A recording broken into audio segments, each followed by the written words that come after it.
This is a well-worn example of the Hot Wheels letter getter casting. A casting that was later renamed the Combat Medic, which a lot more of you may be familiar with. Well, it's pretty well worn, and there was that crack on the base that you saw there. This isn't in bad shape. And I knew what I wanted to do with it, which was fun.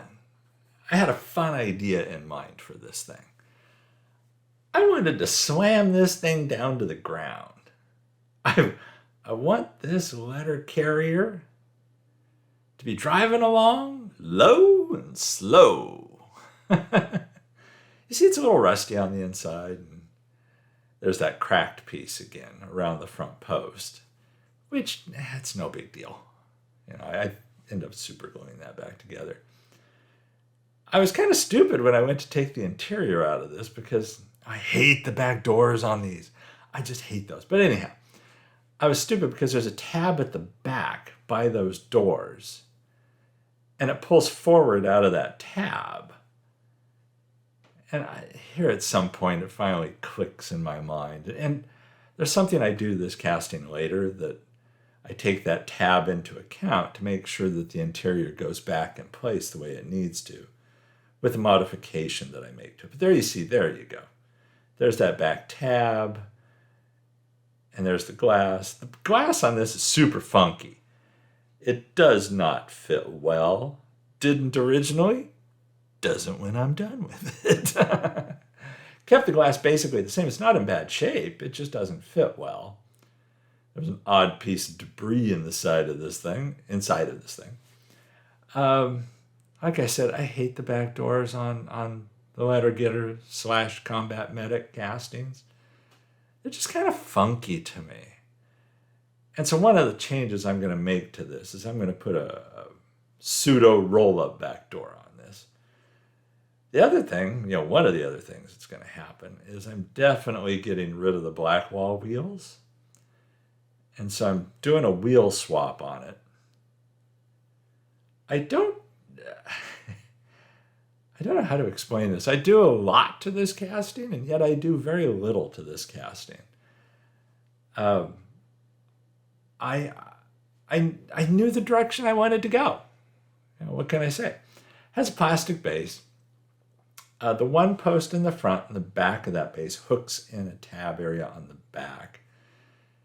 So I drill the casting out in the usual way. It has a nice size post on the front, so I used a 256 self-tapping screw on this. Once I get it drilled, there's the self-tapping screw. If the screw looks used, it's because it is. I like to use screws that I've painted over, a bunch of times for the initial assembly, and then I usually swap them out later. This particular one, I found myself not swapping it out later because when I go to slam this thing down, I actually sand that screw down flatter too. So once the assembly, and here's the way, I'm making this thing low, so I want this base to be pretty flat. So I just get out a piece of sandpaper, start, rocking this thing back and forth on it. I did cut out the tabs that were there originally for the axles, again, because I'm slamming this thing down. So in effect, I need to raise the axles on the inside to get them to fit up higher inside the body. One of the ways I accomplish this is by cutting a piece of styrene. And I'm going to lay that down basically across those two areas where the axles were. I lay down a piece of thick styrene in there to raise those axles up. And I do use axle tubes on this as well. One stupidly, one the way it should have been all along. I'll explain that when I get there. But there you see me just sizing this thing up and cutting that thick piece of styrene. I was hoping that this piece was thick enough that I wouldn't need multiple pieces of styrene. And this worked out well. Just as one thick piece, gluing that down in the base, worked the way I hoped. And, with styrene, you basically score it and snap it. It gets you the cleanest cuts. So I have that sized up the way I wanted. I did need to be careful where the tabs were and stuff. The tab for the back and the post for the front. I wanted to avoid hitting those. I ended up using CA glue to hold that down in place on the interior. And now what I'm cutting is what's going to be the faux roll-up back door, the pseudo roll-up back door. This is a thin piece of styrene by comparison. The back is slightly tapered. So I had to sand that down a little bit to get the fit I wanted. I also wanted to put the notch in that piece for that interior section that's going to go back in.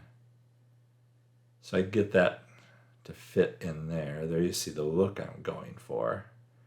And then I put, like I said, the notch that interior piece is going to go into.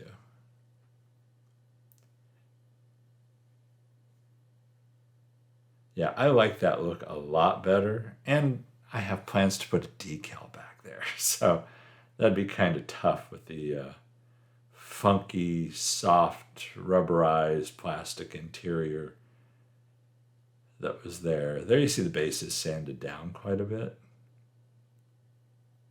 Whoa, almost lost it. And since everything, and with this, it's a lot of fitting and refitting and trimming and fitting again. I use CA glue to hold that in place. There, I started off with styrene axles, styrene tube for the axle tubes, thinking it'd just be easier to put them in place. I ended up replacing the rear tube with a metal axle tube, just because it fit the axle more snugly and holds the casting more properly. The axles were able to rock a little bit in that original styrene tube. I did have to clean up the casting. It was play worn. You saw that in the original pictures of it at the start of the video, and you'll see it again at the turntable shot at the end of the video. Yeah, this was a well-worn casting, but it wasn't that bad. I mean, it was just play worn, and the paint was all worn off of it and stuff. But you just take a little filing and clean it up like you would any casting. And this is the kind of thing where it's enjoyable to do this stuff too. It's kind of relaxing when you're filing a casting. You just kind of take your time and go over it. This is highly sped up. The sped up sections in the video, I think, are 6 times normal speed, if I remember correctly. So, they're highly accelerated. But it's relaxing to me doing this filing. And it does clean it up a little bit, makes it better for paint. In case you're curious, I do use the color shot paints on this one. Marshmallow white.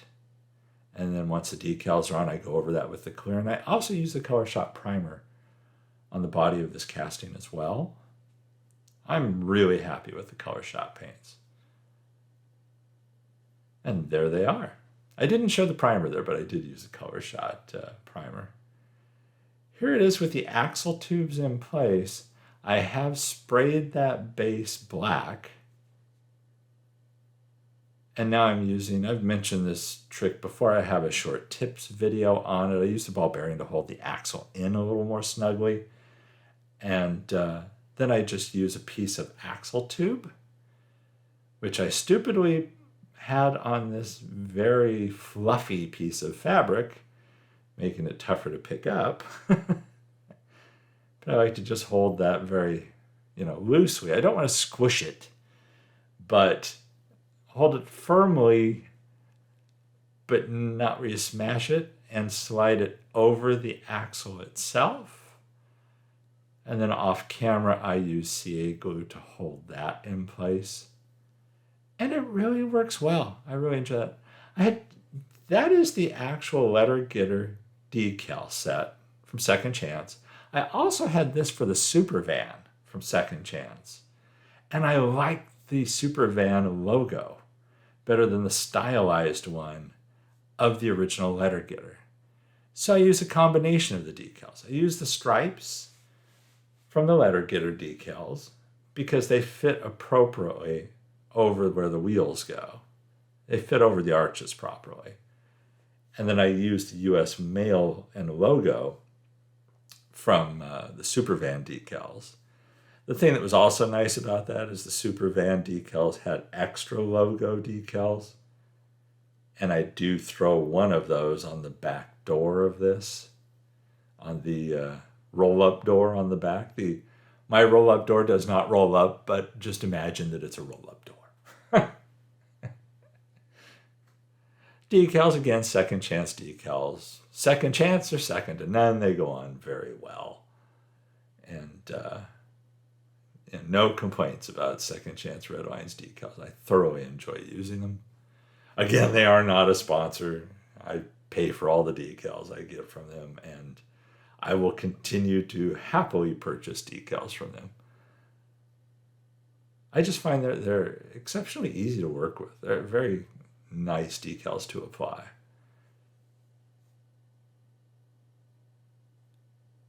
So there you basically see the look I'm going for. It's very similar to the original letter getter. It just has this, smaller US mail lettering and better logo, in my opinion. Did some detailing on that on the front end of the base. I did the turn signal indicators and the headlights. I did put micro crystal clear. Speak of the micro crystal clear, and it appears. I did, after putting the chrome down in the headlight bezels, I did, there's the clear orange that I put on the turn signals, but I did put the micro crystal clear over those. Hit the front windshield with flits. Did this in my usual way, not too fancy. I basically polish it with my fingers, and then with the Q-tip that you see over to the left, and then once that's all said and done, I go over it with the microfiber cloth that you see to the right, and it polished it up to my satisfaction.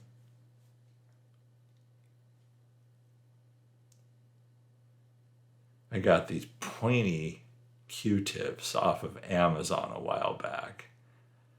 And yeah, I know I could make regular Q-tips point by just twisting them a little bit, but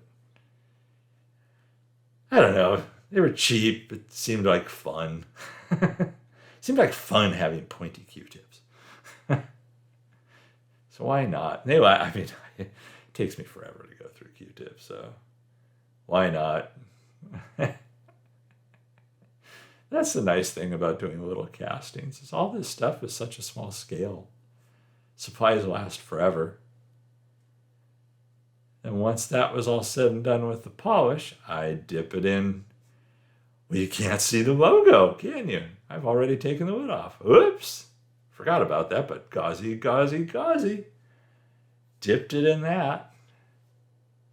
Because of the shape, it kind of fought me a little bit. I was getting some air bubbles on the back side of it. So I had to rethink how I was doing it. I was approaching it the wrong way. So I just had to take it from a different direction here and then wick that excess out. It's like, wait a minute, let me tip this over. And yeah, there you go. That's the way to do it.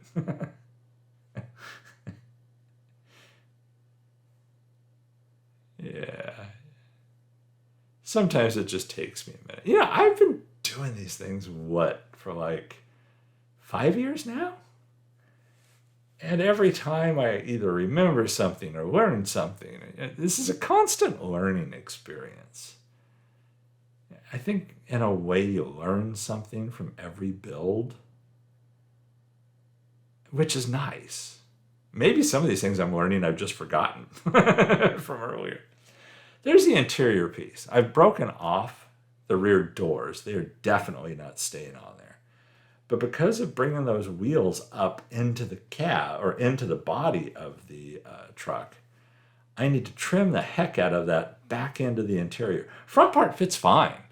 Fortunately, it had a pretty good angle to it that cleared the front wheels. It was just the back that was the problem. So I had to chop a bunch out of that. And admittedly, it's not pretty the way I did it, but you don't see it. So here's something, I'm going to do a quick tips video on this, one of my short tips, because I'm loving this. I did it on the gasser, and I mentioned it at the time, how much I like doing it. So I thought, well, let me do this again, because the seat has some detail on it. It has some ribs to it, so I'm going to dry brush it. Again, I used Aggressor Gray. And I mean, I could easily do this in a different color, but gray for the interior of a postal van seemed really appropriate. So just dry brushing it works so well. It gives it easily a good looking seat look. It pops the detail on there. I'm sorry if I sound fascinated by such a simple concept, but I'm really happy with how it works. Because sometimes, you try and paint seats and they look painted. And dry brushing them, they don't. It gives it such a good look. So yeah, I might use actually that clip that you just saw to do that short tips video. So don't be surprised when that comes out. I did use a silver Sharpie for interior detail on the dash. Again, nothing too fancy. I just made what was already there pop out a little bit better. Didn't worry about anything in the back of the truck. So that's basically it. Again, the glass is kind of frustrating because it's just Mattel Hot Wheels did a poor job on this glass. It's like they could have designed this system a little differently. I got it in the groove it's supposed to go into and everything just fine. It's pushed all the way up, but all the way up isn't all the way up. And again, you'll see that on the turntable shots of the original glass, or the before I've touched it glass. There's the modified interior, the tab going into the notch I made in the back. And then the front of the interior kind of clips inside of the windshield here. You might be able to tell here in a second. It kind of pops in there.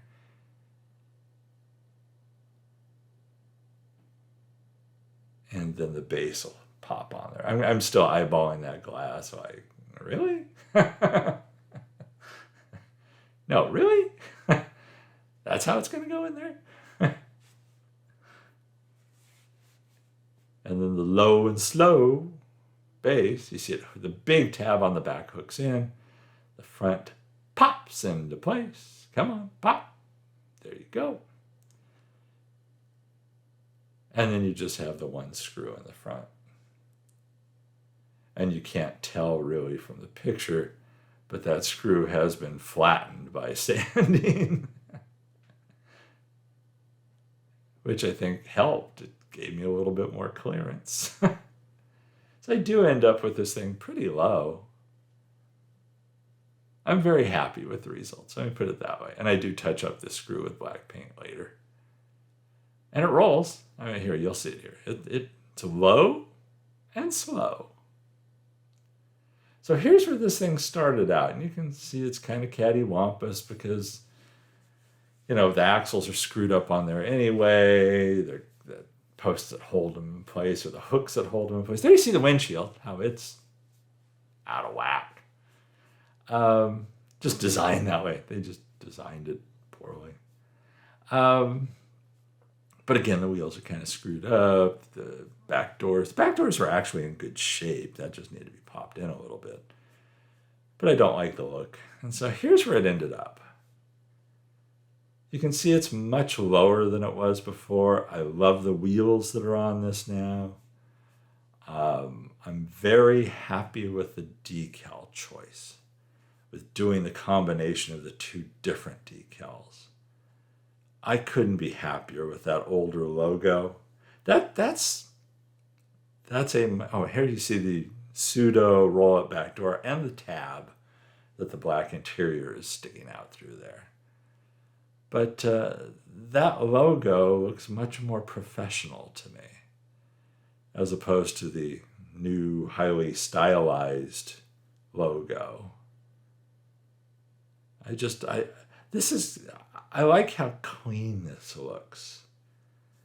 And I'm sure even if I used the old logos, it would look a lot better than it did originally. So there you have it. I hope you like this build. I'm pretty darn happy with it. It has a little bit of rake to it. It definitely sits lower than it originally did.